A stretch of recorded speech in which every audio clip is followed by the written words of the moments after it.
ఇప్పుడు చిన్నప్పుడు మన ఊర్లో మన వీధిలో ఎక్కడైనా నడుచుకుంటే ఏదైనా ఉన్నప్పుడు ఎవరో అవ్వో తాతో బండ మీద కూర్చొని సాయంత్రం పూట మాట్లాడేటప్పుడు మనం ఎవరన్నా ఒక మాట అంటే మనల్ని నెత్తి మీద ఒక ఏటేసి అలా పక్కన వాళ్ళు అనకూడదురా అని అంటే నీకేమొస్తుందిరా ముందు నీకు చూసుకోరా తిడతారు.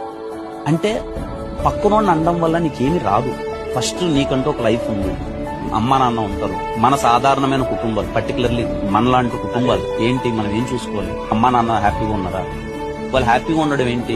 నువ్వు డబ్బులు వాళ్ళకి సంపాదించి పెట్టడంతో కూడా వాళ్ళు హ్యాపీగా కాదు. నువ్వు అనేవాడు నీ ఎదుగుదల, నీ బిహేవియర్, సొసైటీలో నీకున్న రెస్పెక్ట్, ఒక మనిషిగా నువ్వు ఉన్న విలువ, ఇవన్నీ వాళ్ళకి ఇంకా గౌరవాన్ని పెంచుతాయి. ఫస్ట్ నువ్వు అది ఉండు, నువ్వు వాళ్ళకి రెస్పెక్ట్ చేయి. నీకంటూ ఒక లైఫ్ వస్తుంది, నీకంటూ ఒక ఫ్యామిలీ ఉంటుంది. ఫస్ట్ నువ్వు దీన్ని సెక్యూర్ చేసుకో, నువ్వు బాగుండు. నువ్వు సరదా కాను 10 మంది నన్ను నీ ఫ్రెండ్స్ తో అంటాం, జోక్లో నేననవా అని అందరం అంటాం.